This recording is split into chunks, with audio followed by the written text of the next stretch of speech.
Bismillahirrahmanirrahim. Assalamualaikum warahmatullahi wabarakatuh.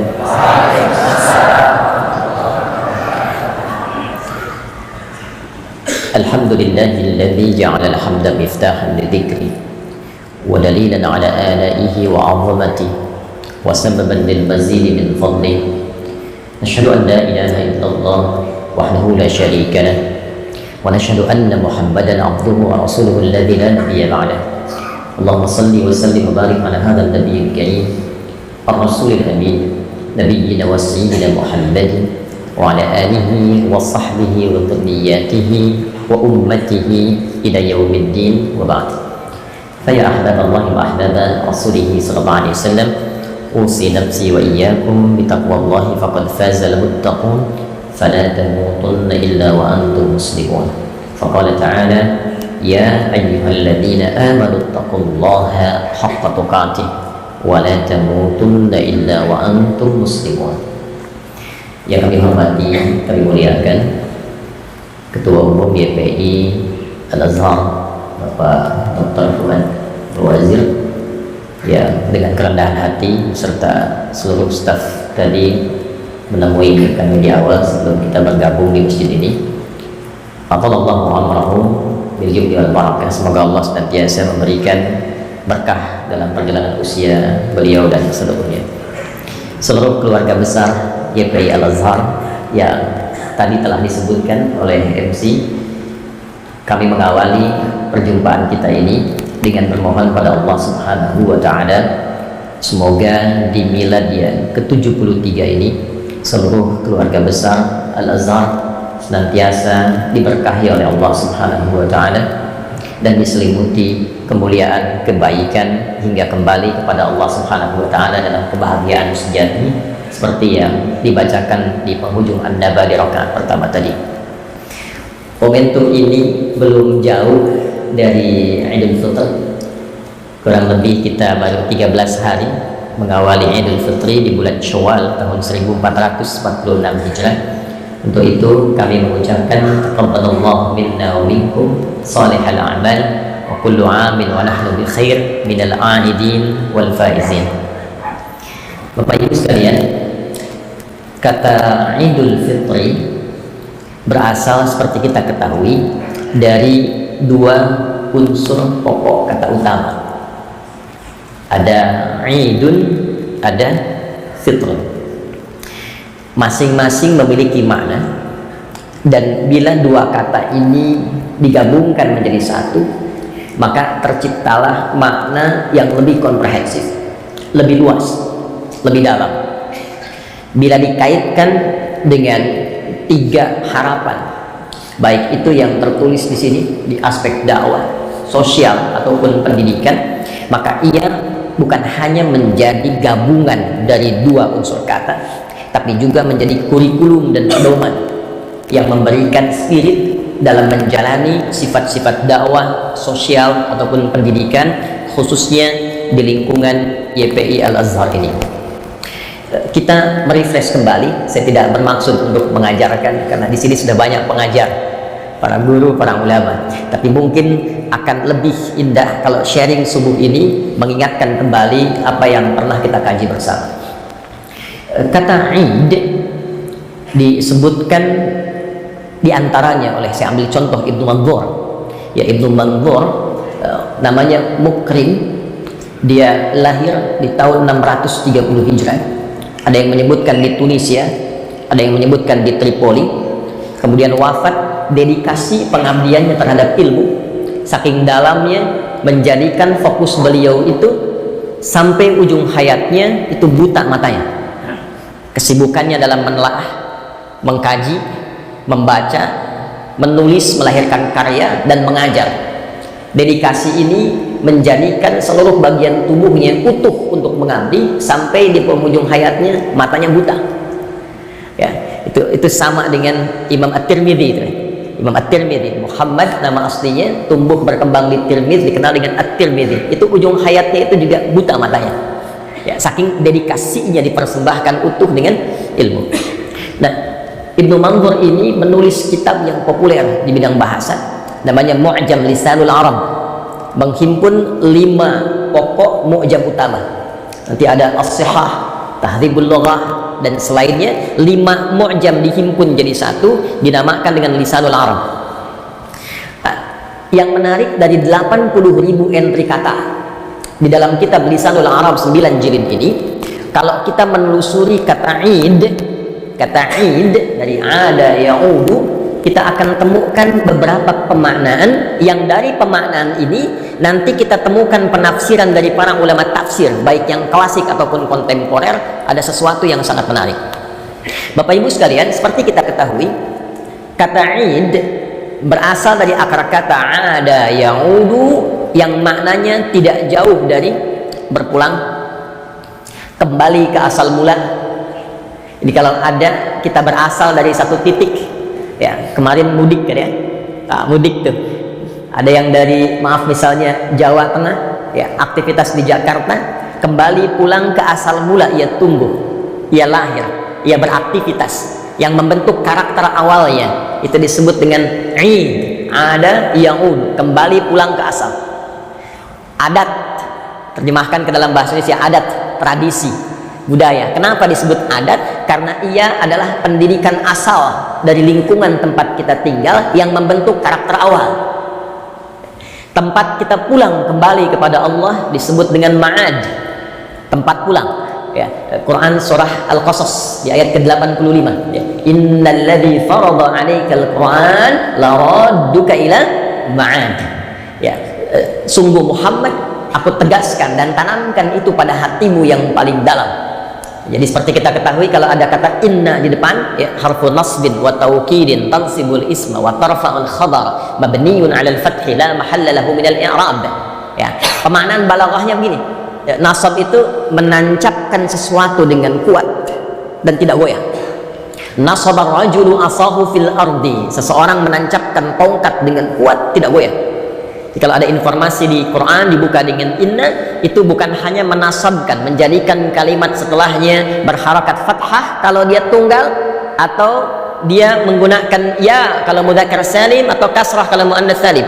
Tapi di balaghah, tancapkan informasi ini dalam hati dengan kuat dan jangan pernah goyah. Muhammad, tancapkan ini dalam hatimu dengan kuat dan jangan kau ragu. Sungguh yang telah memfardukan kepada engkau Al-Quran untuk dijelaskan dan menjadi pedoman hidup dalam kehidupan ini, pasti akan mengembalikan engkau kepada tempat pulang yang utama, Ma'ad. Ibnu Qayyim Al-Jauziyah punya kitab namanya Zadul Ma'ad. Jadi kalau kemarin sebelum Ramadan kita mudik, kata Allah, yang mewajibkan Quran pada kita sebagai pedoman hidup pasti akan mengembalikan kita mudik pada tempat asli kita. Jadi dunia ini bukan tempat tinggal, Pak, tapi tempat meninggal. Ya, bukan tempat tinggal tapi tempat meninggal. Tempat tinggal kita bukan di sini.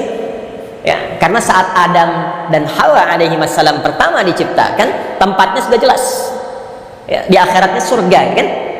Tugasnya di bumi supaya punya bekal masuk ke situ, bertugas sementara dan pulang ke tempat asal. Al-Baqarah 35 itu, wa qulna ya Adam uskun anta wa zaujukal jannah. Ya. Dan kami firmankan pada Adam dan Hawa, tempati ini, tempatmu ini untuk tinggal, al-jannah. Dia menggunakan alif lam untuk menunjuk surga khusus pendidikan awal, bukan surga yang akan kita tempati nanti. Jadi surga ini desainnya khusus sebagai pelatihan awal untuk menunjukkan tempat Anda tuh di sini. Yang indah, yang enak, yang nyaman, yang baik, ya. Tapi bukan surga yang akan kita tinggali nanti. Karena sifatnya satu, mala ainun ra'at wala udhunun sami'at wala khatara ala qalbi bashar, nanti nggak pernah disentuh, tidak pernah terlihat sebelumnya, tidak pernah terjamah, ya. Dan yang kedua, tidak ada ibadah lagi. Semua kenikmatan. Di surganya Adam sebelum turun ke bumi itu masih ada perintah dan larangan. Wala taqraba hadhihi syajarata fatakuna minal zalimin. Jangan dekati ini, ada perintah, ada larangan. Itu latihan sebelum turun ke bumi untuk diperkenalkan perintahnya ini, larangannya ini, tugas ibadahnya ini. Karena semua makhluk yang Allah cipta itu punya tugas. Malaikat punya tugas, jin punya tugas. Manusia tugasnya apa? Inni ja'ilun fil ardi khalifah. Membangun, memakmurkan, menyukseskan. Tugasnya bukan di langit, tugasnya di bumi, fil ardi. Nah, selesai tugas itu sempurna, baru kembali ke tempat awal. Itulah jannah yang akan kita tempati nanti. Jadi dunia itu bukan tempat tinggal, tapi tempat meninggal. Hanya sementara bertugas. Legasi apa yang kita bawa pulang untuk kembali kepada Allah, itulah nanti tempat kita pulang terakhir, disebut ma'ad namanya. Ya kan? Tempatnya nanti yang sering kita sebut dengan surga. Ada berapa pintu? Pintunya 8 kan ya? Ya, neraka pintunya 7, surga pintunya 8. Hadis sahih dari Nabi, ya. Pintunya 8. Yang jarang dikaji itu, pintunya itu punya nama, semua namanya itu adalah amal soleh atau aktivitas duniawi kita.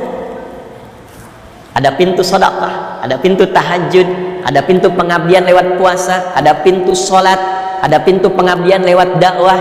Maka Nabi katakan, kalian nanti saat pulang mau dipanggil oleh pintu yang mana? Nah, pintu itulah yang kita buka saat di dunia. Mau kita kerjakan apa bekal di dunia ini, supaya saat pulang kembali kepada Allah, pintu itu memanggil kita sesuai dengan legasi amal soleh yang kita kerjakan saat di dunia. Kembali lagi ke makna awal tadi, ya, ma'ad, pada akhirnya kita pasti akan berpulang.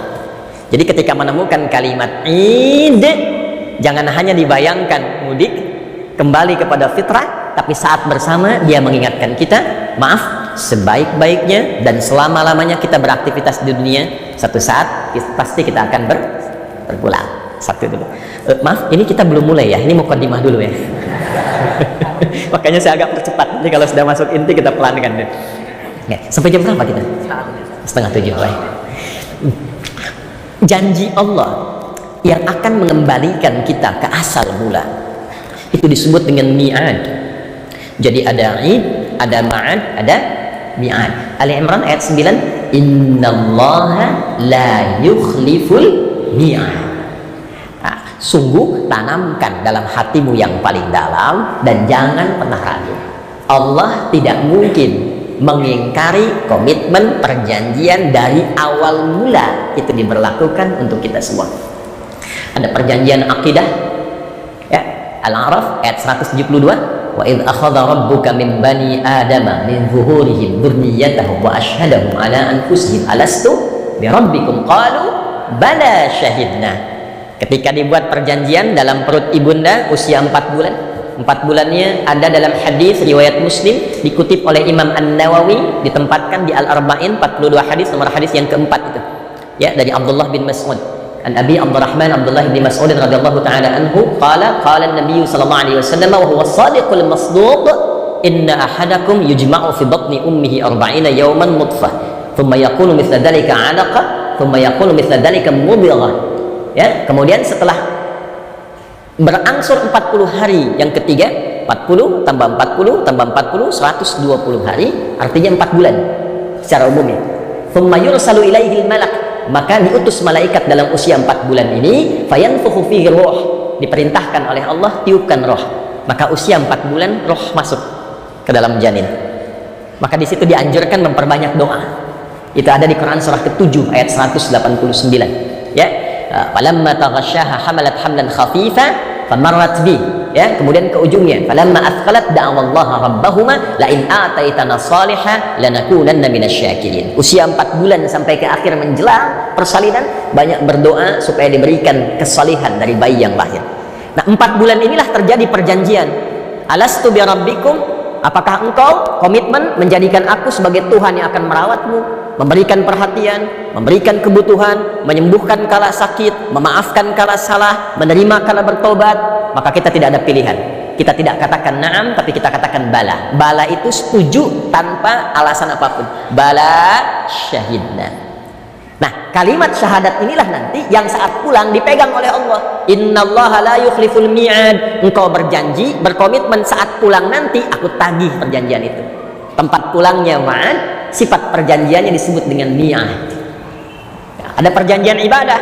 Kalau sudah keluar syahadat asyhadu an la ilaha illallah, bala syahidna, apa perjanjian ibadahnya? Nanti kita urutkan ke tema ini. Maka pindah ke Quran surah ke-20 Thaha ayat ke-14. Innani anallahu la ilaha illa ana fa'budni wa aqimis salata li dzikri. Innani anallah, sungguh aku tegaskan dan tanamkan itu pada jiwamu yang paling dalam, jangan pernah ragu, akulah Allah. La ilaha illa ana, Nah, ini fitrah ketuhanan, Pak, Bu ya. Jadi fitrah ketuhanan itu menjadikan Allah pede mendeklarasikan sebagai Tuhan, dan ini nggak ditemukan dalam kitab manapun. Jadi hanya Tuhan yang pede sebagai Tuhan mengatakan dia Tuhan. Ya. Pak Fuad sebagai ketua umum kan bisa mengatakan saya ketua umum, ya. Tapi yang lain kan nggak bisa, karena ada fitrah keketua umuman gitu, kan? Yang lain nggak bisa. Nah, yang bukan Tuhan nggak bisa mengatakan saya Tuhan. Makanya Bapak Ibu mau dicek di kitab manapun yang disucikan, tidak ada statement di situ mengatakan saya Tuhan, sembah saya. Karena tidak mungkin manusia yang punya fitrah ketuhanan bisa mendeklarasikan sebagai Tuhan. Cuma di Al-Quran Bapak Ibu akan temukan kalimat ini, saya Allah, la ilaha illa ana, satu-satunya Tuhan yang layak dipertuhankan dan disembah. Fa'budni, jika engkau sudah mendeklarasikan aku sebagai Tuhan, maka buktikan kebertuhananmu dengan menyembahku. Komitmen kedua, komitmen ibadah. Ada komitmen yang pertama, komitmen akidah.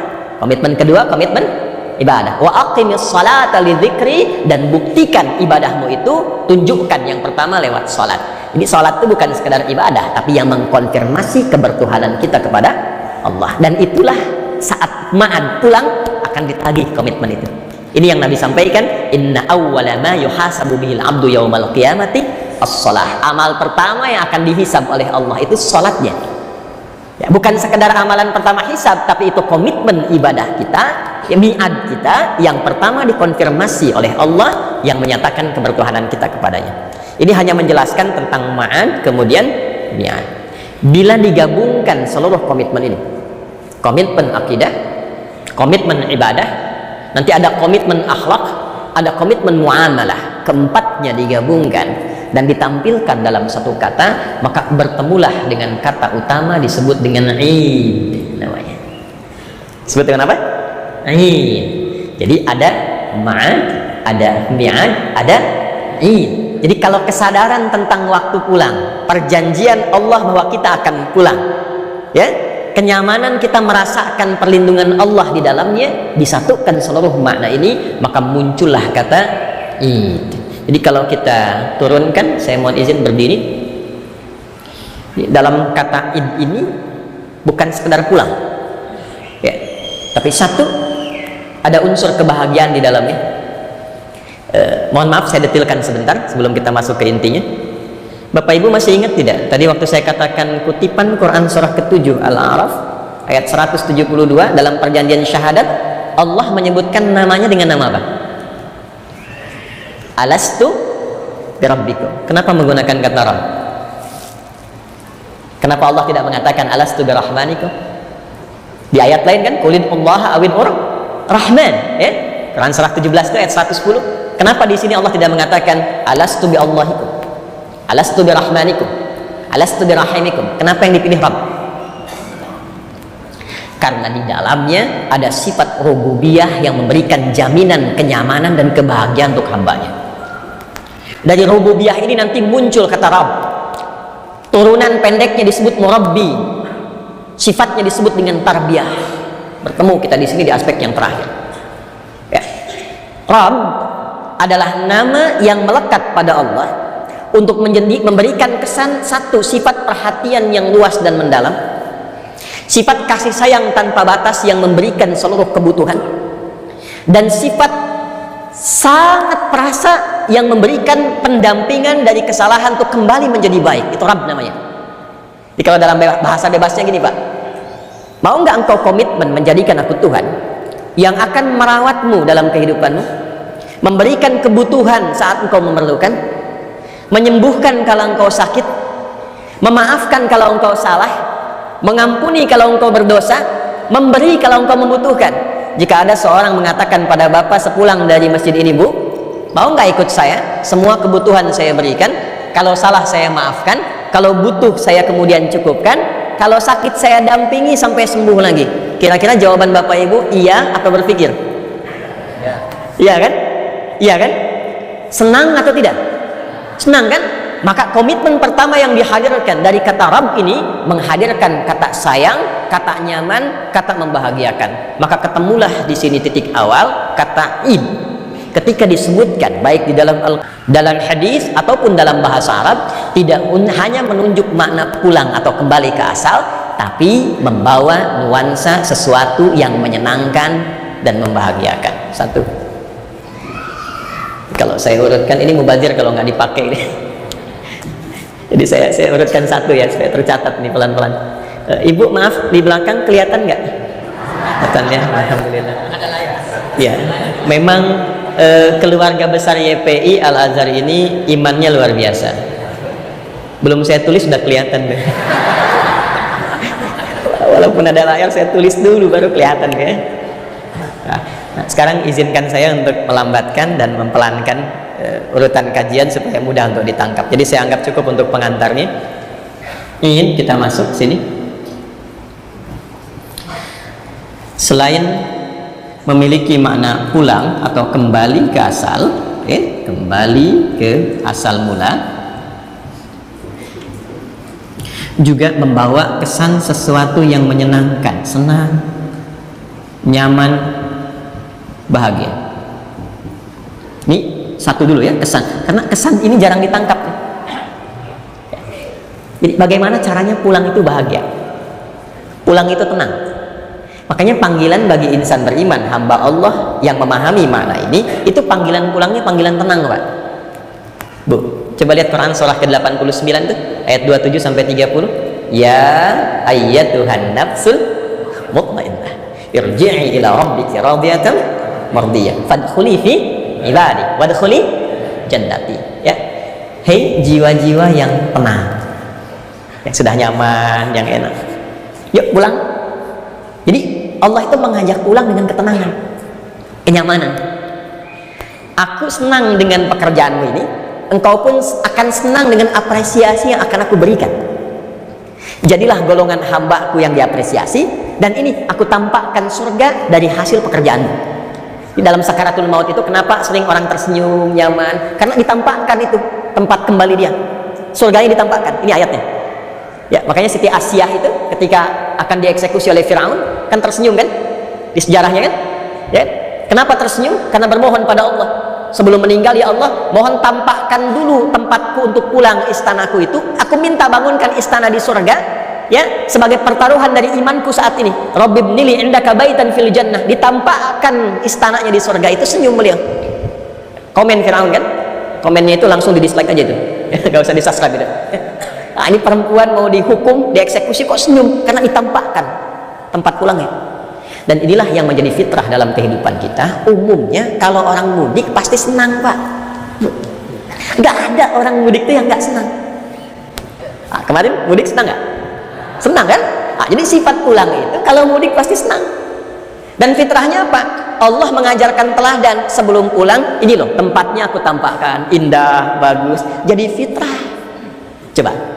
Sebelum pulang itu kalau kita kontak mau pulang, rumah dibersihkan kan? Hah? Kue diada-adakan kan? Hah? Bahkan kreativitas tinggi kan? Ya, kalengnya itu kaleng biskuit, isinya rangginang kan? Dulu begitu ya? Semua diada-adakan, rumah dicat, ditampilkan bagus karena sifat pulang itu menyenangkan bagi yang punya bekal.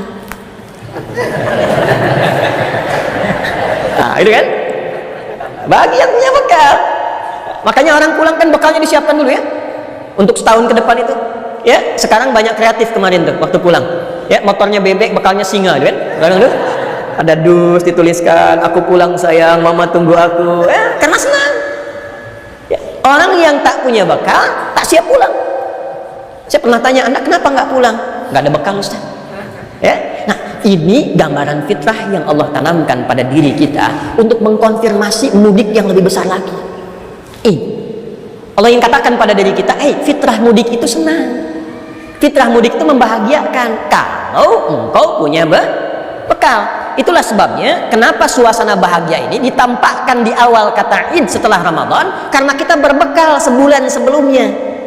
Berbekal dengan sholat, berbekal dengan sedekah, berbekal dengan Al-Quran, berbekal dengan ibadah. Jadi jangan hanya lihat Idnya dengan kumpul, makan, pakai pakaian baru, ya. Lihat ke belakang 30 harinya. Bekal inilah yang mendorong kita berbahagia, mengekspresikan kemuliaan kebahagiaan, karena akan kembali ke asal mula, makan lagi, minum lagi, beraktivitas seperti 11 bulan berikutnya dengan bekal yang telah kita siapkan selama 11 bulan sebelumnya. Id bila disebutkan bahkan dalam Al-Quran itu selalu menampilkan kebahagiaan. Kata Id pertama disebutkan di Quran surah kelima di ayat 114, surah Al-Ma'idah. Qala Isa ibn Maryam Allahumma rabbana anzil alaina ma'idatan minas sabah takunu lana 'idan li awwalina wa akhirina wa ayatan mink. Nah, jangan putus ya sampai 'idan li awwalina wa akhirina, teruskan wa ayatan mink. Ini konfirmasi terakhirnya. Nah, lalu saya masuk ke inti bahasan. Berkata Isa bin Maryam alaihi salam, di sini pakai bin ya. Ada yang keliru memahami kalau bin itu selalu diasosiasikan untuk siapa? Ke ayah, ke laki-laki ya. Bin itu singkatan dari ibnun, artinya anak laki-laki ya. Binti singkatan dari ibnatun, anak perempuan. Maryam itu cuma punya satu anak laki-laki, namanya Isa. Isa anak laki-lakinya Maryam, bahasa Arabnya Isa bin Maryam. Jelas ya? Baik, dan satu-satunya perempuan Bu yang mengandung, melahirkan, bahasa Qur'annya tanpa disentuh laki-laki manapun. Tanpa disentuh. Walam yamsasni bashar, tanpa disentuh. Detil sekali Quran. Ya, karena sekalipun nanti ada yang namanya Maryam di kemudian hari, ya kan? Kalaupun mengandung, melahirkan tanpa bapak itu banyak. Tapi yang tak pernah disentuh laki-laki manapun cuma Maryam binti Imran. Itulah sebabnya ada kaidah dalam tafsir, kalau disebutkan nama jelasnya dengan bin dan bintinya, ini menunjukkan peristiwa ini tidak akan terjadi lagi di masa depan kecuali pada tokoh ini saja. Isa anak laki-lakinya Maryam mengatakan, menjawab permintaan umatnya pada masa itu, ya Allah, Allahumma, bentuk halus dari kata ya Allah. Allahumma, bentuk halus dari ya Allah. Ini adab dalam Al-Quran. Kalau kita ingin berdoa, lembutkan hati kita, haluskan dan tawadhu'kan. Itu kaidahnya di Quran surah ke-7 ayat 205. Wadhkur rabbaka fi nafsika tadarruan wa khifatan ya minal jahri. Ya, tundukkan hatimu, lembutkan dan mohon dengan penuh ketawadhuan. Jadi kalimat ya Allah itu masih netral. Masih netral, masih umum. Anda keluar, lihat langit gelap, Anda katakan ya Allah. Kepleset, ya Allah. Macet, ya Allah. Ini menunjukkan ada fitrah ketuhanan. Tapi kalau kita gabungkan kata ya Allah jadi bentuk halus, maka bacaannya Allahumma ya. Allahumma Rabbana, ya Allah yang mengatakan kepada kami dalam perjanjian, Engkau pasti memberi saat dibutuhkan, Engkau yang merawat, Engkau yang memberikan perhatian. Mohon dengan semua sifat rububiyahmu yang merawat kami, mendidik kami, mengarahkan kami. Perhatikan kalimatnya, mohon turunkanlah secara spesial hidangan dari langit khusus, Idan. Kalimatnya pakai ini, Idan. Diterjemahkan di mushaf itu raya kan? Ya, raya itu kan hari raya membawa kebahagiaan kan? Itu maknanya. Jadi makna pertama, ya Allah turunkan makanan dari langit. Yang pertama sifatnya Idan, yang memberikan kebahagiaan, kenyamanan, kesenangan bagi kami. Ini maknanya. Karena itu begitu melihat makanan itu senang, ya nyaman, senang. Tapi dalam saat yang bersamaan, Id juga punya arti kembali ke awal. Jadi kesenangan itu bukan hanya menghadirkan kita merasa bahagia, kemudian kebahagiaan itu menstimulus nafsu untuk menghadirkan permintaan apa saja, bukan itu poinnya. Bagi insan beriman, kesenangan, kebahagiaan itu mengembalikan ia kepada fitrah asalnya untuk mengenal Allah. Idan, supaya kami senang, bahagia, menjadikan ini hari raya yang dengan itu kami kembali kenal kepadamu ya Allah, kembali ingat kepadamu. Karena itulah Imam Ibnu Jarir At-Tabari ketika menafsirkan kata ini, beliau mengatakan, lihat kalimatnya, na'budullaha, awas, na'budullaha, dengan adanya hidangan yang turun ini kami kembali pulang, ingat untuk kenal Allah lagi, menyembah Allah lagi, wa nusalli lahu, kami tingkatkan salatnya lagi kepada Allah. Karena apa? Karena apa yang kami mintakan Allah turunkan membahagiakan hati kami, dan kebahagiaan itu mengembalikan kami untuk kenal Allah lagi. Oke. Sekarang 13 hari dari Id, 73 tahun dari miladnya Al-Azhar, dengan 200 sekolah, 65.000 siswa. Masjidnya Masjid Agung. Saya terakhir ke sini sebelum Covid, lewat jalur yang sama. Naik dari tangga bawah itu ada 30 anak tangga. Tadi saya masih hitung sama jumlahnya itu. Tangga kecil ini kemudian naik lagi, masih sama jalurnya itu. Tapi bedanya sekarang sudah 200, sekarang sudah 65.000, sudah luar biasa banyak. Senang ya, bahagia ya. Dari semua keluarga besar Al-Azhar, YPI Al-Azhar yang senang, yang bahagia ini, berapa yang kebahagiaannya mengembalikan ia untuk ingat kepada Allah? Dari 73 tahun capaian yang telah diraih sampai detik ini, berapa bagian dari 73 tahun ini yang mengingatkan kita kembali kepada Allah? Itu dulu pertanyaan dasar. Kita bisa bahagia dengan makanan, dengan minuman, dengan pakaian, dengan capaian. Tapi pertanyaan pertama adalah, berapa di antara capaian itu yang mengingatkan kembali kita kepada Allah?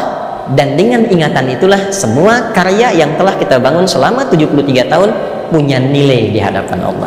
Itulah sebabnya kenapa kalimat Qur'annya tidak berhenti li awwalina wa akhirina. Capaian ini menjadi pengingat untuk generasi awal senior dan generasi mendatang yang meneruskan legasinya di masa Nabi Isa untuk umatnya saat itu, dan pertanda umatnya nanti yang datang belakangan sebelum bertemu dengan Nabi Muhammad Sallallahu Alaihi Wasallam. Jadi jaga nih supaya ingat Allah, konsisten sholat, jangan menyimpang dari akidah, jangan menyimpang dari ibadah, sampai munculnya nanti Nabi terakhir yang paling agung yang melengkapi semua ini. Itu nanti diterangkan di Quran surat As-Saff ayat yang ke-6 itu. Wa mubasysyiran bi rasulin ya'ti min ba'di ismuhu Ahmad. Disampaikan, jaga id kita ini ya, jaga hidangan ini ya, dekati Allah ya, jangan jauh dari Allah. Kita senang dikabulkan sama Allah, kita diberikan hidangan spesial dari langit, tapi jangan sampai menjadikan semua nikmat ini lupa dengan Allah. Ingat ini, jaga li awalina untuk generasi sekarang kita yang hadir, wa akhirina, dan viralkan ini setiap generasi sampai ke ujungnya. Kapan ujungnya? Bertemu dengan Nabi terakhir yang agung Muhammad sallallahu alaihi wasallam. Tarik dengan rumus al-ibaratu bi umumil lafzi la bi khususis sababi. Hukum berlaku karena keumuman lafadznya, bukan karena khusus sebabnya. Maka generasi awal 73 tahun yang lalu, sebelum semua kemewahan, kebagusan, kebanyakan yang tampil dengan usia 73 tahun ini, yang masih sederhana dengan keikhlasannya. Coba refleksinya dibangun lagi, Pak. Dulu waktu YP ini didirikan, alasan utamanya apa? Bukankah keikhlasan untuk mendapatkan ridha Allah? Bukankah keinginan meningkatkan supaya orang kenal Allah? Bukankah menjadi wasilah dakwah dalam kehidupan? Coba cek selama 73 tahun, bergeser nggak? Hati-hati, coba dicek lagi. Karena viral dari awal itu, jaga tuh setiap generasi agar memegang teguh fondasi ini. Jangan sampai kebahagiaannya ketika sekolahnya makin besar, tapi siswinya lepas kerudung. Maaf ya, coba sharing aja. Ya, nggak kenal Allah. Jangan makin banyak muridnya, tapi nggak kenal Allah. Karena masuk YPI Al-Azhar itu bedanya dengan sekolah lain. Ketika masuk kenal Allah, ada kata Islam di dalamnya. I-nya di situ Islam kan? Ya kan? Islam kan? Yayasan Pendidikan Islam. Pesantren? Pesantren lagi tuh. Nah, sekarang dari semua yang berada di dalamnya 60.000 plus pengurus, ya berapa dari dasar-dasar keislaman yang sudah melekat pada jiwanya? Dan itu dihisab. Dan itu dihisab. Nah, ini bagian pertamanya. Dan di awalina wa akhirina, viralkan ini, kita bahagia, patut bahagia dengan capaian ini. Oh, sekolah banyak, bahagia kita. Harus, karena fitrahnya ini. Aneh kalau ada peresmian sekolah baru nggak bahagia, itu aneh itu. Ya, pasti bahagia. Ungkapkan kebahagiaan. Makan boleh, karena hidangan maidah itu kan makan. Makanya kalau ada Milan nggak ada makanan boleh protes tuh. Ya.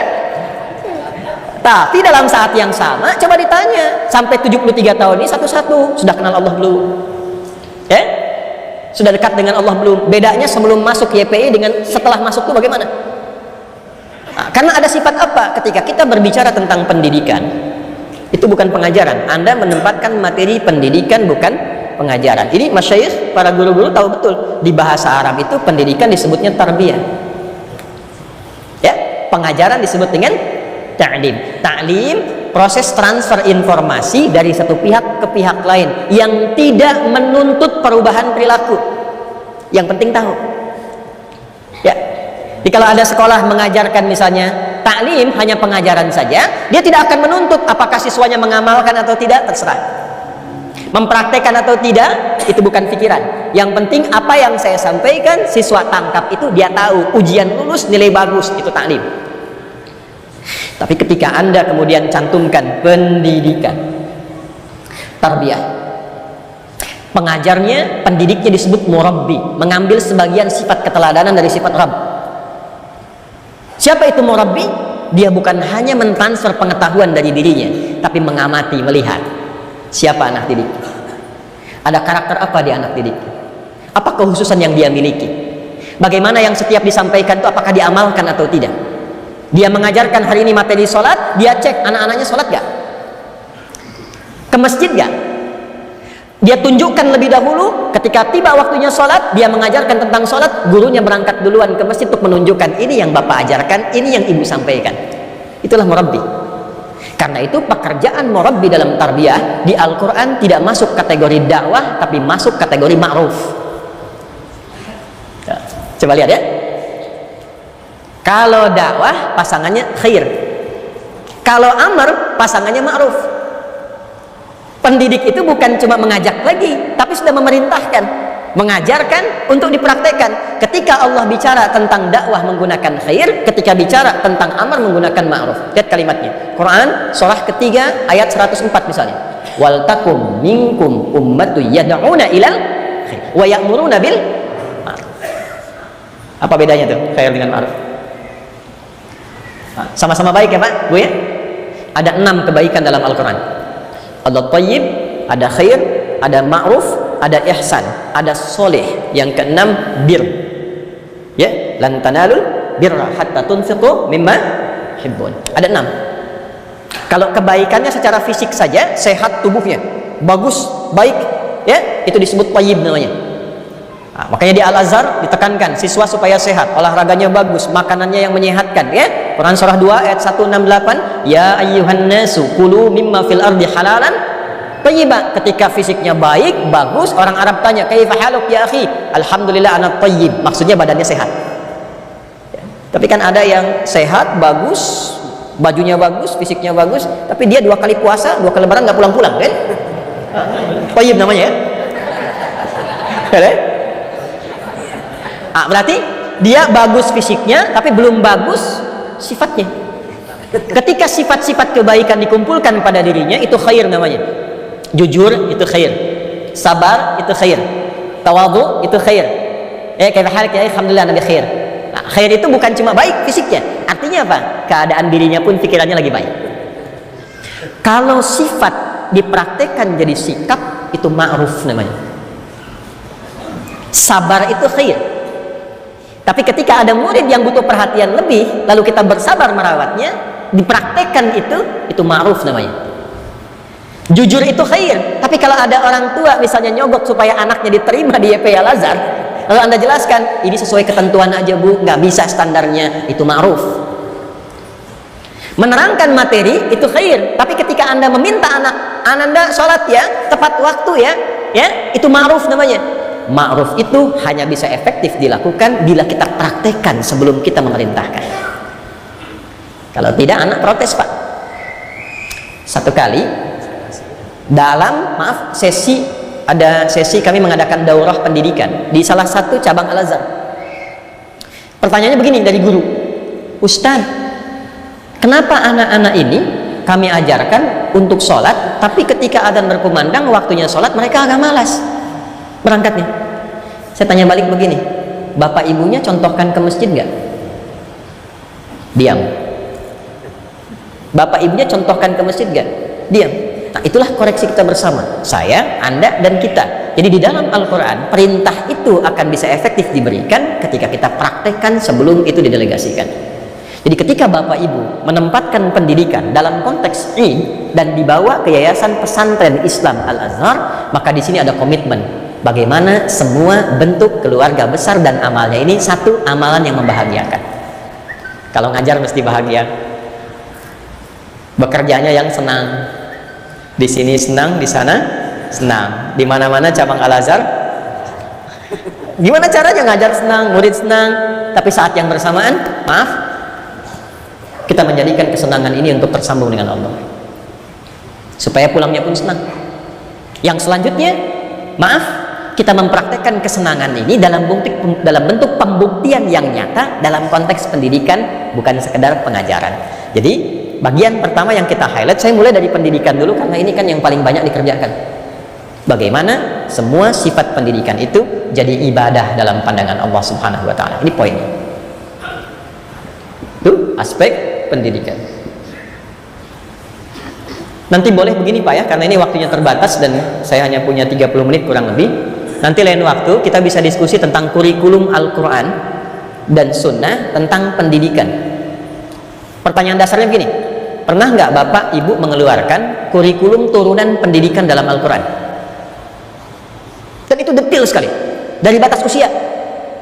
Ya, saya ambil contoh begini, kenapa Nabi Ismail itu dari kecil, Nabi Yusuf dari kecil, yang kecil-kecil panggilannya selalu bunai, ya bunayya, ya bunayya, ya bunayya. Dan jawaban anak kepada ayah selalu menggunakan kata abati, nggak pernah pakai abi, nggak pernah pakai buya. Itu ada tahapannya Pak, itu ada risetnya, dan dimulai pendidikan itu bahkan luar biasanya sejak dalam kandungan. Di kandungan sudah ada, lahir dari 0 sampai 2 tahun ada, 2 tahun sampai menjelang balik ada, stepnya ada. Dan secara sempurna diterangkan oleh Nabi dalam bentuk praktek, lalu dihimpun kurikulum ini oleh para ulama, ditempatkan dalam kitab-kitab mereka, itu detail sekali, diberi topik. Saya ambil contoh, Imam Al-Bukhari itu kan menulis kitab ya, Imam Al-Bukhari ya. Apa nama kitabnya? Bukan, itu singkatannya. Nama kitabnya Al-Jami' As-Sahih Al-Musnad Al-Mukhtasar min umuri Rasulillahi sallallahu alaihi wasallam wa sunanihi wa ayyamihi. Itu nama kitabnya. Coba ulangi itu. Nah, karena panjang kita singkatkan Sahih Al. Saya bacakan lengkap bukan ingin menunjukkan saya hafal, bukan, naudzubillah, bukan. Ingin menunjukkan karakter kitab-kitab hadis, bukan sekedar bacaan. Di para ulama itu ketika menyusun kitab, dari judulnya sudah memberikan kesan. Kitab hadis kan ada 4 tipe. Ada jami, ada sunan, ada mu'jam, ada musnad. Jami itu apa? Jami itu kitab yang berisi tema-tema umum. Jadi Imam Al-Bukhari ingin mengatakan, kitab saya ini itu kumpulan dari ayat Quran dan hadis-hadis Nabi Muhammad SAW yang berisi topik-topik umum kehidupan. Ada berapa topiknya? 97 topik. Saya telusuri topik ini, seluruhnya bukan karya saya, bukan karangan saya, tapi ayat-ayat Quran yang dijelaskan oleh hadis-hadis Nabi yang saya verifikasi hadis ini tersambung orangnya semua ke Nabi. Saya tampilkan dengan ringkas dan isinya yang bisa saya jangkau dari kehidupan kurikulum Nabi sehari 24 jam. Dari 97 topik ini ada topik yang ketiga namanya Kitabul Ilmi. Kitab Badul Wahyi, Kitabul Iman, Kitabul Ilmi. Topik ketiga ini Bapak Ibu, Kitabul Ilmi, topik tentang pengetahuan, ayat-ayat Quran tentang pengetahuan apa, hadis-hadisnya bagaimana, praktek pengajarannya seperti apa, sampai rinci, Bu, ada jadwal pengajian ibu-ibu, sampai harinya Nabi atur. Ada harinya. Ini untuk laki-laki, tempat laki-laki seperti apa yang kondusif. Ini untuk pengajian ibu-ibu, tempat ibu-ibu itu seperti apa yang kondusif, apa yang pertama diajarkan, bagaimana supaya cepat ingat dan tidak lupa. Kan tipikal ingatan itu ada 4 kan? Cepat ingat, lambat lupa, ya kan? Kemudian yang kedua, cepat ingat, cepat lupa. Yang ketiga, lambat ingat, lambat lupa. Yang musibah, lambat ingat, cepat lupa. Saya terangkan 1 jam, ingat, baru ingat 1 jam, keluar lupa. Yang kelima, ini Islam membentuk pada yang kelima, ini yang hebat. Cepat ingat, sulit lupa. Bukan lambat, mau lupa susah. Bukan mau ingat, Allah. Mau lupa susah. Biasanya utang gitu kan? Nah, ini ilmu.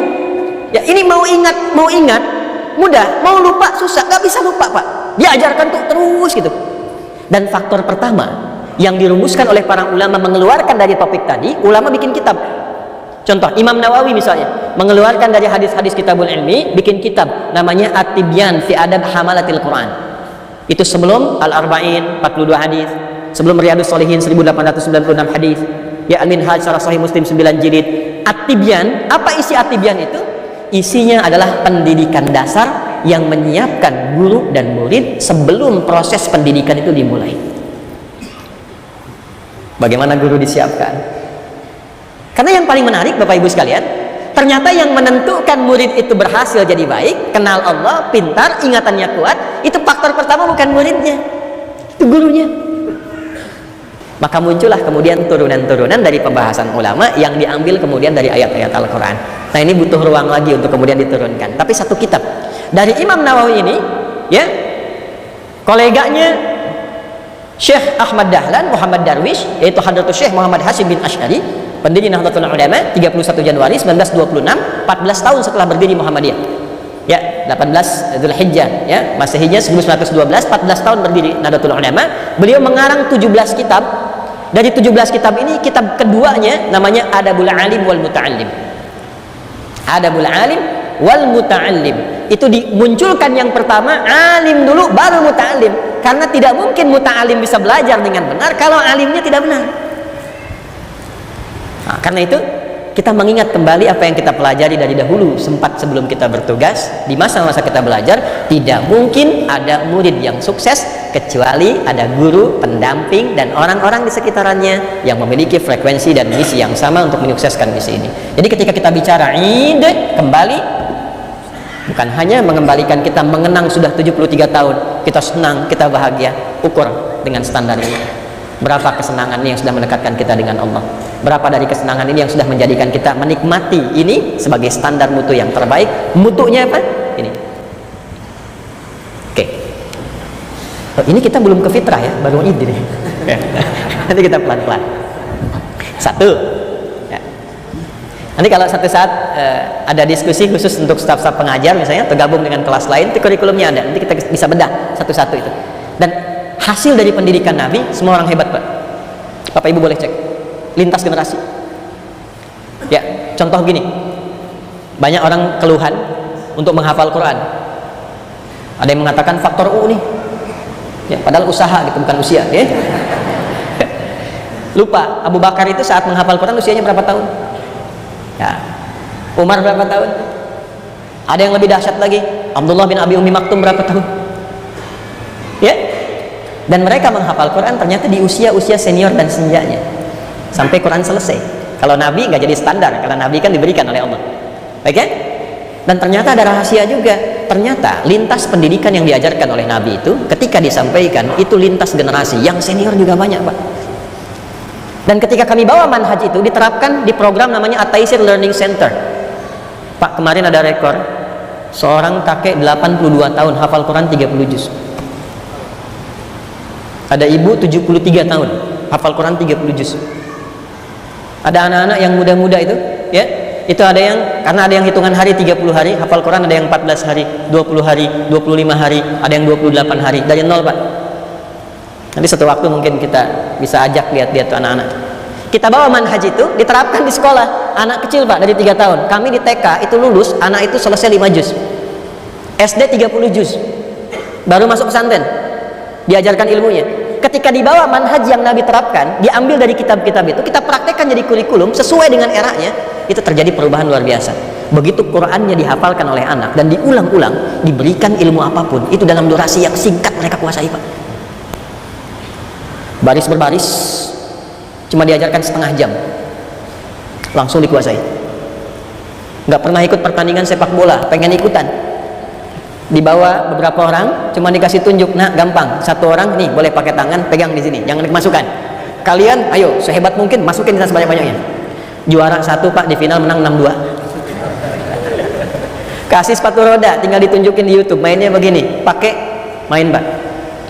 Ternyata risetnya ditemukan oleh orang berkebangsaan Maroko, dia riset di London, ditemukan. Inilah rahasianya kenapa dari kecil mengatakan Nabi sejak dari kecil didik anakmu dengan sholat dan Quran. Orang yang hafal Quran 30 juz atau sedang menghafal walaupun belum sampai 30 juz, dia menghafal dengan benar, meningkatkan akselerasi kecerdasannya 3 kali lipat dari standar anak biasa. Di riset oleh periset ini ditemukan faktornya, Quran itu minimal 52.000 kosakata. Jadi ketika diulang, itu menstimulus otaknya untuk menangkap apapun dengan cepat, sehingga bisa menyimpulkan dan mengkonstruksikan semua materi yang ada pada dirinya dan dieksekusi dengan cepat lebih daripada kecepatan orang biasa. Nih. Jadi Kita mau katakan kita itu punya manhajnya, kita punya dasarnya, dan Id itu momentum kita mengembalikan pada dasar-dasar keislaman untuk dibawa, diterapkan di dunia modern yang di saat ini kita tinggal. Karena jaminannya kurikulum. Itulah Id. Ya. Bidang dakwah sudah otomatis, sosial sudah otomatis. Ya, maka apa yang kemudian kita katakan dengan takbir? Kan dalam takbir, dalam Id pertama kita takbir kan? Allahu Akbar, Allahu Akbar, Allahu Akbar. Coba lihat di dalam Al-Quran, takbir itu beririsan dan beriringan dengan apa? Al-Baqarah ayat 185, lihat ujungnya. Walitukabbirullaha ala ma hadakum wa la'allakum tashkurun. Syukurnya belakangan tapi hidayahnya di awal. Ala ma hadakum. Selama Ramadan diberi hidayah untuk mengembalikan kita pada fitrah yang mula. Salatnya meningkat lagi. Jangankan yang fardu, yang sunnah dikejar-kejar gitu kan Bu. Ibu kalau kapling sajadah di Masjid Agung Al-Azhar untuk tarawih apa isya? Tarawih kan? Padahal tarawih itu kan sunnah kan? Sunnahnya hidup lagi. Sosialnya memberi. Di luar Ramadan orang minta depan mata belum tentu dikasih. Saat Ramadan yang tak ada dicatat. Berapa fakirnya? Berapa miskinnya? Balik lagi. Sosialnya muncul. Berbaginya luar biasa. Taatnya naik, maksiatnya ditekan. Yang kurang baiknya ditekan. Kembali ke awal mula. Ya, yang marah tahan marah, yang korupsi libur, yang berdebat ditahan. Saya dapat cerita kawan tuh dari Sumedang, ada suaminya pemarah Bu, Pak. Marah itu. Lihat sedikit marah. Puasa, jalan sama istrinya sore. Maghrib jam 6, 18.00, 6 kurang seperempat jalan sama istrinya. Ada tetangga yang provokasi. Tapi saat itu nggak balas, diam aja. Istrinya heran. Dia tanya, "Pak, tumben nggak marah?" Kata suaminya, "Ntar habis maghrib." Ntar habis maghrib ya. Maghrib lupa gitu kan. Nah, yang saya mau katakan adalah, jadi suasana pelatihan itu mengembalikan kita seakan mendapat energi baru, hidayah itu terkumpul pada diri kita. Oh, saya mesti punya visi baru, punya lembaran baru, punya gerak baru, punya gaya baru. Ketika mendapatkan itu senang kita, maka keluarlah ekspresi kesenangan yang mengingatkan kita dengan Allah. Maka dikeluarkanlah kalimat takbir. Takbir kan 3 jenisnya. Takbir perjuangan dalam jihad, ya kan? Takbir kemudian dalam menghentikan api ketika berkobar, ada kebakaran, itu pakai takbir Pak. Salah satunya. Yang ketiga apa? Ekspresi takbir untuk kesenangan, kebahagiaan. Senangnya itu bukan karena Ramadannya selesai, karena setelah Ramadan saya kembali ingat Allah. Jadi makannya ingat Allah, bekerjanya ingat Allah, bukan hanya sholatnya. Nah sekarang ketika masuk kita dalam suasana Id, mengembalikan kita ke awal, senang kita bertakbir, bersyukur kita, ada makanan, ada kenikmatan, ada kebaruan, dari sekian banyak yang telah kita dapatkan itu, pernahkah kita kumpulkan hidayah yang kita rumuskan berdasarkan, ini poinnya, kegiatan-kegiatan yang ada di YPI Al-Azhar minimal selama 73 tahun ini. Contoh, tadi disebutkan ada pesantren, ada sekolah, ada universitas. Ya, apa hidayah Allah dalam kehidupan di pesantren ini? Kurikulumnya pernah nggak dikeluarkan? Di sekolah dengan semua turunannya, di universitas. Universitas pertama yang dibangunkan di Maroko Pak, di Fes, ya kan? Perempuan yang menginisiasi Bu, namanya Fatimah binti Muhammad Al-Fihr. Dari mana inspirasi itu didirikan? Dari perjalanan kehidupan Nabi, Ahlus Suffah. Bikin kampus dari masjid Kairawan jadi kampus. Dari kampus itu dikembangkan. Orang yang lulus dari kampus ini diwisuda pakai toga kan? Ya, toga ya. Ini bukan utak-atik ya Bu ya.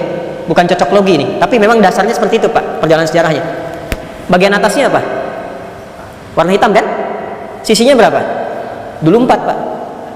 Pertama dibuat 4. Kenapa? Sisi Ka'bah warnanya hitam untuk kotak. Jadi ilmu yang didapat anak pun dibawa selalu mengarahkan kita pada kiblat di Ka'bah, ingat kepada Allah.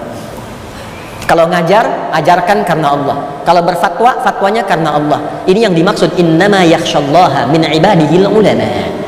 Jadi fatwanya dengan khasyah, mendidiknya dengan khasyah. Kalau sudah dengan khasyah, nggak mungkin dia ngajarkan yang salah. Nggak mungkin mendidik yang keliru karena ada khasyah di situ. Ya, sesuatu yang dia rasakan langsung Allah mengawasi. Kalau bicara takut kalau keliru karena Allah mengawasi. Khawatir kalau nggak benar mendidik karena jadi pertanggungjawaban di hadapan Allah. Itulah khasyah. Maka dipakaikan di kepalanya, bentuknya segi 4 asalnya, untuk menunjukkan bahwa semua apa yang ia bawa menghadapnya ittijahul qiblah. Berdiri Al-Azhar setelah itu 450-an yang di Mesir. oleh ulama kita dibawa dalam konteks kearifan lokal ke Indonesia, dipakaikan kopiah warna hitam juga kan asalnya ya. Kopiah itu kan dari bahasa Arab Pak, khufyah. Bahasa Arabnya itu kubus, kotak 4. Bapak ke Arab ini kan tahu kan kubus itu taj, tapi kitab kita, ulama kita gunakannya bukan kubus, khufyah, kopiah. Bajunya koko, libasut taqwa dzalika khair. Bawahnya sarung, syara'an, syariat sarungan. Kakinya bakyak, al-baqa wal yakin. Itu betul, itu pesantren dulu begitu. Iya. Oh. Baru kecas lagi ya. Ini bukan cocok logi, ini nyata ini. Ya, ini nyata. Atasnya khufyah, semakin berilmu semakin khufyah, nunduk. Tawadu. Jadi orang tawadu nggak mungkin banyak selisih. Nggak mungkin mengklaim yang paling hebat. Senang menambah pengetahuan, senang diskusi, menunduk. Bajunya takwa, walibasu takwa dzalika khair. Disebutkan 240 kali dalam Al-Quran dan turunannya. Ada dimensi dengan Allah, dimensi dengan makhluk, dimensi keluarga, dimensi pendidikan, dikeluarkan sifat takwa itu. Syara'an, dia pakai syariat sarungan, berjalan dengan syariat, dijaga syariat dalam kehidupan. Baqiyah, dia melangkah dengan baqa dan yakin karena Allah Subhanahu wa taala. Itulah hidup yang kita kemudian jalankan sampai Id, sampai pulang menghadap pada Allah Subhanahu wa taala. Karena itu ujungnya wa ayatan minka. Ayat disebutkan 64 kali dalam Al-Quran. Tidak pernah disebutkan kata ayat kecuali dalam bahasa Arab menunjuk satu makna saja. Id bersanding dengan ayat. Ibu kalau baca mushaf, ayat itu diterjemahkannya dengan tanda ya Bu ya. Tanda kan ada 3 bahasa Arab nih. Satu alamat bahasa Arab, tanda yang mendekatkan pada tujuan. Di mana alamatnya Masjid Al-Azhar? Oh, ini ada di ini jalan ini. Tahu alamatnya semakin cepat sampai ke tujuan. Tidak tahu alamat berputar. 2, ada namanya wasamun, wisam, wasmun, dibuang wawunya ganti alif jadi ismun. Tanda yang membedakan satu benda dengan benda yang lainnya. Kenapa nama kita disebut dengan ism, ismun? Untuk membedakan satu entitas dengan yang lainnya.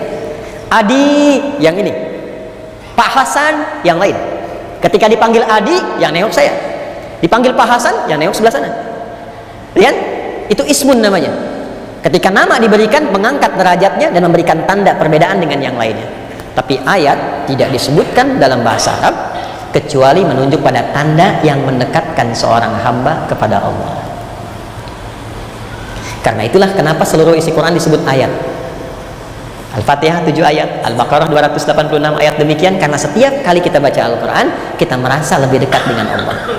Quran surah 8 ayat 2, innamal mu'minuna alladzina idza dzukirallahu wajilat qulubuhum wa idza tuliyat alaihim ayatuhu zadathum imana wa ala rabbihim yatawakkalun. Kalau dibacakan ayat-ayat Allah, bertambah keimanannya, semakin merasa dekat dia dengan Allah Subhanahu wa taala. Id disandingkan dengan ayat di dalam Al-Quran, diviralkan di setiap generasi untuk memberikan kesan bahwa setiap kita berulang kepada asal mula.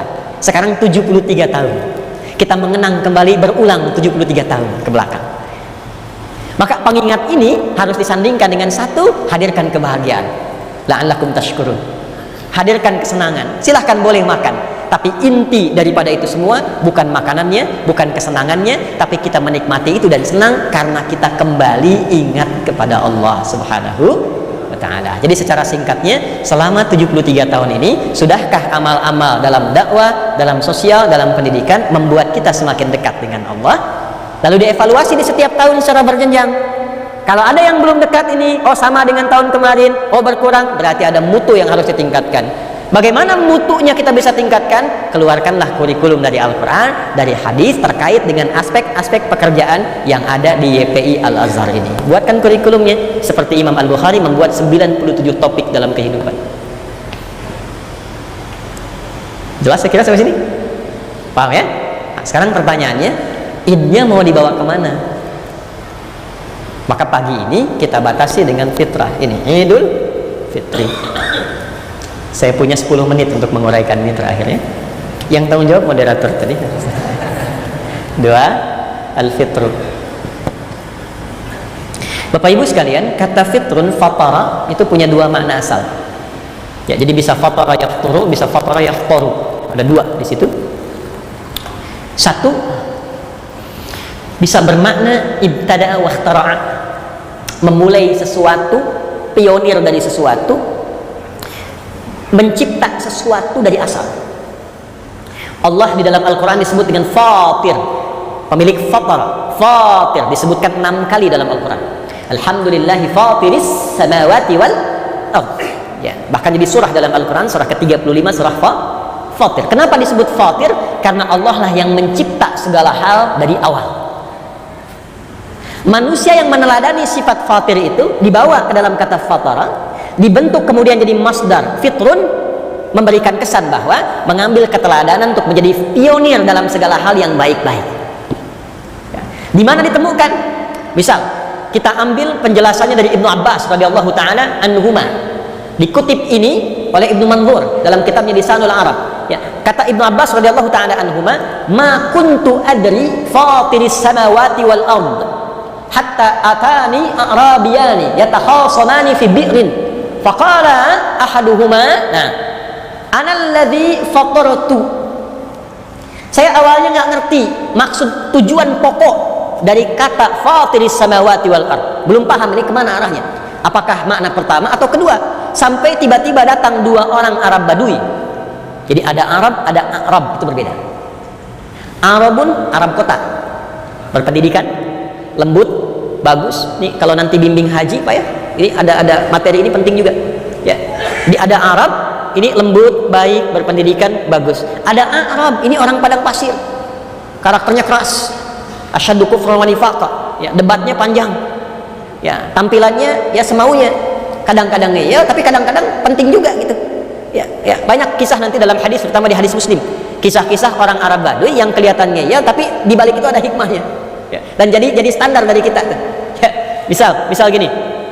Ada orang nanya ke Nabi, Nabi cerita gini tentang kiamat tuh. Di hadis Muslim tuh. Itu semua orang tegang. Nabi kisahkan nanti bumi hancur, langit terbelah dan sebagainya. Semua nangis. Orang Arab Badui datang. Ya Rasulullah, engkau dari tadi jelasin tentang kiamat, kejadian begini, hancur ini, tapi nggak ada tanggalnya, kapan itu? Jadi orang yang tadinya sedih itu pikir benar juga ya, walaupun kesal gitu. Ya, tapi Nabi kan diberikan wahyu oleh Allah, balik nanya, sebelum bicara tanggal, apa yang kau siapkan untuk itu? Tanggal itu mudah, kesiapan kamu apa? Ya. Orang ini santai saja jawabnya. Ya Rasulullah, bekal saya sederhana, saya cinta Anda. Saya cinta Anda. Maka keluarlah hadis dari Nabi, almar'u ma'aman ahabba. Maka seseorang itu di akhirat akan bersama yang dicintai, bersama dengan yang dia cintai. Hadis ini jadi viral. Yang tadinya sahabat-sahabat senior kesal dengan orang Badui ini, tiba-tiba jadi senang karena pertanyaan dia itu. Itu Arabi. Ya, bertikai 2 Arab Badui ini di depan Ibnu Abbas radhiyallahu taala anhuma. Ini sahabat junior, diinvestasikan Pak Ibu oleh ayah ibunya. Ya, namanya Abbas. Ya, punya istri nanti, punya anak, yang pertama Fudail, kedua perempuan, ketiga Abdullah ini. Yang kecil itu disiapkan untuk jadi ulama. Nah, ini penting bagi kita semua sebagai orang tua, supaya di keluarga itu ada yang kita siapkan jadi kebanggaan di akhirat ketika pulang. Maaf saya lompat dikit Pak ya, mumpung ingat ini, sebab kalau sudah lupa suka nggak ingat tuh. Di Quran surah 13, ini rahasia ya, ini diantara kita saja. Di Quran surah 13 ayat 23 sampai 24 itu ada ayat yang mengatakan ada anak yang disiapkan oleh orang tuanya khusus untuk meningkatkan amal soleh supaya membawa bapak ibu dan keluarganya digandeng ke surga. Jannatu adni yadkhulunaha, akan ada keluarga besar masuk surganya dari taman surga dulu, tengah-tengah dari surga Aden. Jadi 8 tingkatan, paling atas Firdaus, tengah-tengah surga Aden, taman yang indah. Kemudian keluarga besar itu datang, wa man salaha min abaihim wa azwajihim wa dzurriyyatihim. Tiba-tiba anaknya gandeng bapaknya, gandeng ibunya, gandeng pasangannya, di belakang diikuti oleh keluarga besarnya. Dan Allah perintahkan pada malaikat berdiri di setiap pintu surga menyambut keluarga besar ini. Wal malaikatu yadkhuluna 'alaihim min kulli bab, salamun 'alaikum bima sabartum wa ni'ma uqbad dar. Disambut oleh para malaikat, datang anak ini dia gandeng bapaknya, gandeng ibunya, gandeng pasangannya, keluarga besarnya ikut. Lalu malaikat mengatakan, selamat, Anda sukses bersabar saat di dunia, menyiapkan amalan untuk hari ini, dan silahkan nikmati surga yang belum pernah dijamah. Dari ayat-ayat ini muncullah keluarga-keluarga hebat yang menyiapkan anaknya khusus untuk menggandeng mereka jadi kebanggaan di akhirat kelak. Anak bapak ibu juara olimpiade dari sekolah Al-Azhar, senangnya luar biasa kan? Yang pertama disebutkan bapaknya, itu ayahnya siapa sih? Ibunya siapa sih? Di hari kiamat nanti Allah viralkan orang tuanya, dipanggil, bapak fulan, ibu fulan, silahkan dipanggil anaknya, digandeng kedua orang tuanya, dibawa ke surga, diselamati oleh semua malaikat. Maka Abbas menginvestasikan Abdullah kecil dari sejak dini untuk belajar pendidikan dasar. Dibawa ke majlis Nabi, mulai merangkak, didoakan oleh Nabi jadi viral, sampai Nabi meninggal usianya 13 kurang lebih 14 tahun, sudah hafal 2000 hadis. Di antara pemaknaan hadis ini jadi mufassir Quran. Kata beliau, saya belum paham makna fatiris samawati sehingga saya menemukan dua orang Arab Badui bertikai. Salah satunya mengatakan tentang sumur, siapa yang duluan memulainya? Lalu yang satu mengatakan, ana fataratuhu. Hei, bukankah saya yang pertama kali membuat sumur ini? Ay ibtada'tuhu. Jadi kata fatir dibawa ke asal mula fatara, diterapkan dalam bentuk fitrun untuk memberikan kesan awal mula, pionir dari sesuatu, kreasi awal yang dibuat. Ketika kita mengatakan Idul Fitri, kembali ke awal, ke asal, dekat dengan Allah, dan fitri memberikan penekanan, jadilah orang pertama, jadilah pionir yang mempraktekkan itu. Jadi kalau di Indonesia, bahkan di dunia, ada orang yang setelah Ramadan ingin kembali dekat dengan Allah, maka YPI Al-Azhar adalah orang pertama yang melakukan itu. Jika ada sekolah di Indonesia ini yang mendidik anaknya ingin dekat dengan Allah, maka YPI Al-Azhar yang pertama melakukan itu. Jika ada sekolah-sekolah yang mendidik tentang makna sholat, ada masjidnya dipraktekkan, maka YPI Al-Azhar jadi pionir di dalamnya. Jika ada sekolah yang mengajarkan tentang manasik, bagaimana cara haji yang baik, umrah yang baik, maka YPI Al-Azhar jadi yang pertama untuk menerapkan itu. Idul Fitr ditarik dalam konteks mutu dakwah, sosial dan pendidikan, dibawa dalam lingkar kehidupan kita, refleksi 73 tahun. Bisakah kita mengembalikan itu ke awal dan jadi pionir di dalamnya? Bila tidak menjadi fa'il, jadilah kemudian naibul fa'il, jadilah mubtada. Kalau tidak mungkin, jadilah khabar. Dan mubtada tidak akan bisa dilakukan oleh orang-orang yang punya sifat umum, harus khusus. La yajuzul ibtida' bin nakirah ma lam tufidka inda zaidin namirah. Tidak mungkin ada orang ingin jadi pionir kalau tidak punya sifat-sifat khusus. Maka 73 tahun ini mari kita keluarkan karakter khusus YPI Al-Azhar. Jadi kalau bicara tuh di luar begini, oh kok bisa begini ya? Oh itu Al-Azhar itu. Oh kok bisa tampil begini ya? Oh itu YPI Al-Azhar itu. Wah bacaan Qurannya bagus ya? Itu YPI Al-Azhar itu. Wah ini hafalan Qurannya bagus ya? YPI Al-Azhar itu. Nah itulah Idul Fitri yang mengembalikan itu pada kebaikan. Dan makna kedua saya tutup sesuaikan waktunya. Fatara juga bisa berarti insyaqqa, sesuatu yang terbelah, terbuka. Kenapa Idul Fitri kita dimulai dengan hari pertama Syawal disebut Idul Fitri? Karena kita kembali membuka mulut untuk makan lagi di awal waktu. Kebuka lagi, makanan dikunyah, makanan dibelah. Langit terbuka, langit terbelah, terbuka di hari kiamat, terbelah, kebuka, kelihat atasnya, disebut dengan infatara. Idas samaun fatarat, dibuka. Maka bukalah sekat-sekat yang menghambat kita untuk maju. Belah semua bentuk pesimisme, tantangan-tantangan yang membuat kita untuk bisa jadi unggul. Buka itu, belah itu, keluarkan semua potensi kebaikan, munculkan sampai kita mendapatkan rasa yang indah untuk kita awali ini. Dan dibukalah itu dengan subuh, karena subuh membelah kegelapan malam, membawa cahaya terang untuk kehidupan. Hadis tentang subuh saya tutup pas ini 30 menit. Riwayat Abu Daud nomor hadis 1367, diriwayatkan oleh sahabat Ibnu Abbas radhiyallahu taala anhu. Maqala, beliau mengatakan, perhatikan kalimatnya, kana nabiyyu sallallahu alaihi wasallam idza staiqadha min naumihi fajalasa wa masaha bi yadihi min athari naumi fa qara'a khawatim Ali Imran. Baru di situ baca doa bangun tidur, baru setelah itu fadhahaba ila syunin mu'allaqah, baru kemudian berwudu, fatawaddu dan salat. Adalah kebiasaan Nabi sallallahu alaihi wasallam kalau bangun dari tidurnya lebih dari tengah malam sedikit atau kurang sedikit atau pas tengah malam. Rumusnya isya ke subuh bagi dua. Baik ya, berapa jam bagi dua. Misal jam 3, setengah 3, jam 3 lebih dikit. Ketemu, bangun, duduk dulu. Menghilangkan bekas ngantuk supaya sadar dulu. Ya, ini di ilmu kesehatan kemarin saya diskusi. Ternyata luar biasa, tidur kan jantung kan detaknya berbeda dengan saat bangun Pak ya. Transisinya duduk. Hilangkan bekas ngantuk, karena tidak ada doa dalam Islam dilakukan dalam keadaan tidak sadar. Alhamdulilladzi ahyana ba'da ma amatana ilaihi nusyur. Bangunnya jam 3, begitu amat melek jam 6. Makanya cek Masjid Agung Al-Azhar tuh, saya suka agak senyum-senyum sendiri kalau dengar azan subuh di Indonesia. Karena di Timur Tengah itu biasanya sholatnya panjang, naumnya pendek. As-salatu khairum minan naum. Di kita ini naum yang panjang. Salatu khairum minan naum. Yang paling diingat yang terakhir kan? Sadar, baru ternyata bukan doa bangun tidur dulu. Perhatikan kalimatnya. Nabi membaca 11 ayat terakhir surah Ali Imran. Nah, 11 ayat terakhir itu berisi panduan tentang visi kehidupan dan rencana-rencana strategis yang akan dibuat. Inna fi khalqis samawati wal ardi wa ikhtilafil laili wan nahari la ayatin liulil.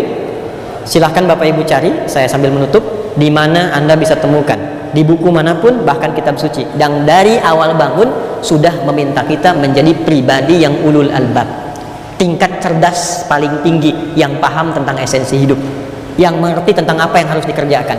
Fungsi mata ini intinya apa? Fungsi lisan ini fungsinya apa? Ada orang baru belajar, dengar satu kata sudah paham arahnya kemana. Itulah ulul albab. Dari kata lub. Jadi kalau kelapa itu ada kulit luar, ada batoknya, ada dagingnya, ada yang paling lembut tuh bagian dalamnya itu bagian paling dalamnya lub namanya, lub. Jadi kalau orang tahu lihat kelapa, dia akan ngincar intinya. Apakah untuk obat? Dia lihat dari luarnya sudah paham isinya, bukan cari serabutnya. Ya, itulah ulul albab. Bangun tidur harus paham esensi hidup. Alladzina yadhkurunallaha qiyaman wa qu'udan wa 'ala junubihim wa yatafakkaruna fi khalqis samawati wal ardh. Rabbana ma khalaqta hadza batila subhanaka faqina.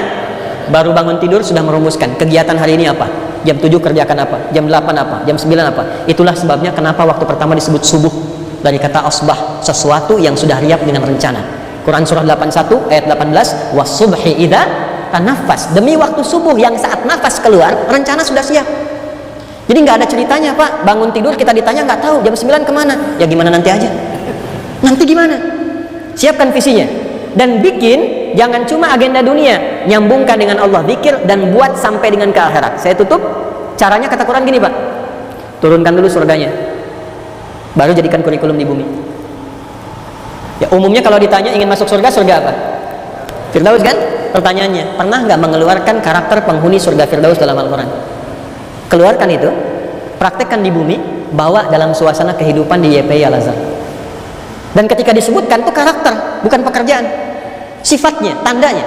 Quran surah 23 ayat 1 sampai dengan 9. Qad aflahal mu'minun alladzina hum fi salatihim walladzina hum 'anil lagwi walladzina hum lizakati, sampai ke ujung ulaika humul warithun alladzina yarithunal firdausa hum fiha khalidun. Kata Allah, ada calon penghuni surga Firdaus yang sedang beraktivitas di bumi. Siapa mereka? Yang salatnya khusyuk, yang mengerjakan yang penting-penting, yang nggak penting dia abaikan, semangat untuk bisa berzakat. Maka Bapak Ibu sekalian terapkan itu di Al-Azhar. Tidak ada pendidikan sholat di YPI kecuali sholatnya khusyuk, bukan sekedar sholat biasa.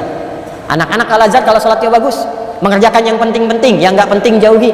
Semangat kumpulkan infaknya bagus, berkembang sosialnya bagus. Tapi untuk apa? Supaya bisa zakat, supaya bisa infak. Jadi kalau cuma lomba membangun, meninggikan, membangun, dibagusin, jangankan Al-Azhar, yang lain itu bisa melakukan itu.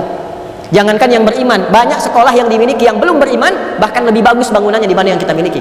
Jadi kalau hanya berlomba meninggikan bangunan, yang lain sudah melakukan itu dan jauh sebelum kita. Perbedaannya apa? Kita punya kualitas, kita punya substansi, dan kita punya target jangka panjang untuk kembali kepada Allah dalam kebaikan. Rabbana ma khalaqta hadza batila subhanaka faqina. Ya Allah, mohon jadikan amal kami ini pembebas kami dari neraka di kemudian saat kami pulang. Sampai ke ujungnya, sampai kemudian selesai. Dan saya tutup di ayat 200. Ya ayyuhalladzina amanu, hai semua, saya terapkan di konteks ini ya, hai semua keluarga besar Al-Azhar, pengawasnya, pengajarnya, pejabatnya, dan turunan-turunannya, isbiru, bersabarlah dalam tugasnya, wasabiru, dan saling menguatkan dalam kesabaran itu. Kalau ada yang lelah, motivasi, sabar, kita sedang berjuang, sabar, kita pegang teguh. Warabitu, ribat, jadikan ini ribat, batas kita berjuang sampai terakhir, sampai pulang ya. Wattaqullaha, pelihara takwa di lingkungan kita. Sebagai ayah-ayah yang bertakwa, sebagai suami-suami yang bertakwa, Anda boleh jadi pejabat di yayasan, di kantor, tapi di rumah tetap ayah. Saya sekarang dipanggil ustad, yang panggil syekh, panggil kiai. Di rumah anak kami tidak kenal ustad, tidak kenal kiai. Saya belum pernah seumur-umur pulang ditunggu anak saya dan dia bilang kiai, tidak. Anak kami ingin ayah, Buya. Lalu dia tuliskan, saya pulang Pak, berangkat. Dia gambar tuh, anak usia 4 tahun, 2 tahun, bikin gambar. Buya jangan dilihat ya, nanti pas di mobil saja. Pulang jam berapa? Jam sekian. Begitu sampai mobil saya buka, seorang ayah Laki-laki itu dia gambar semampunya, pakai peci, dilepas 2 anak, 1 jilbab, 1 biasa, dilepas dan ditulis di bawahnya, I love you Buya, engkau adalah ayah terbaik yang Allah kirimkan untuk kami. Kenapa tahu? Dan ditunggu jam 11 betul, ketika pulang dia tunggu di depan pintu hanya untuk dapat ayahnya. Anda boleh jadi guru di sekolah, tapi Anda ayah di rumah, Anda suami di rumah, istri di rumah. Itulah takwa yang kita kembangkan, dan jadikan semua dengan keluarga besar, semua keluarga. Keluarga itu disebut ailah dari kata aul, yang saling mendukung, mensupport, mendorong, membahagiakan. Bersaing boleh, tapi persaingan itu jangan sampai menjadikan satu sekolah dengan yang lainnya jadi bertikai. Kita keluarga, kita bawa rombongan ini, dan kita kembali kepada Allah dengan sifat takwa. Di surat Az-Zumar itulah sifat takwa dikumpulkan sebagai penutup. Sebagai penutup, perhatikan kalimatnya, perhatikan kalimatnya. Allah menegaskan di dalam Al-Quran, ada satu golongan yang masuk ke dalam surga dengan kalimat yang indah, wasiqal ladzina taqaw rabbahum ilal jannati zumara. Saya berharap mudah-mudahan semua keluarga besar YPI Al-Azhar ini menjadi zumara, rombongan yang kuat, yang kokoh, yang utuh. Bukan hanya 200 sekolahnya, 65.000 anak didiknya, tapi siapapun yang terhubung di sini adalah keluarga besar rombongan takwa yang diterima amalnya di dunia dan kembali kepada Allah dalam kebahagiaan. Demikian yang bisa saya sampaikan, semoga bermanfaat dan berkenan. Mohon maaf bila ada hal yang kurang tepat, silahkan nanti dikoreksi. Tapi saya ingin pastikan sebelum saya tutup, jelas uraian saya? Bisa dipahami ya Pak ya? Baik, kita masih beriman ya? Nah, kalau masih berarti saya sebutkan penutup surah Al-Maidah ayat 100. Ya ayyuhalladzina amanu la tas'alu an asya'a in tubdalakum tasukum. Ini khusus yang beriman saja. Hei orang-orang yang masih beriman, kalau sudah jelas materi disampaikan, sudah paham, jangan banyak ditanyakan. Kalau kalian beriman, karena bertanya pada yang jelas menjadikan iman luntur, dan nanti yang jelas makin tidak jelas. Paham uraiannya? Jelas? Ada pertanyaan? Baik, terima kasih. Subhanakallah wa rabbana bihamdika asyhadu an la ilaha illa anta astaghfiruka wa atubu ilaik. Assalamualaikum warahmatullahi wabarakatuh.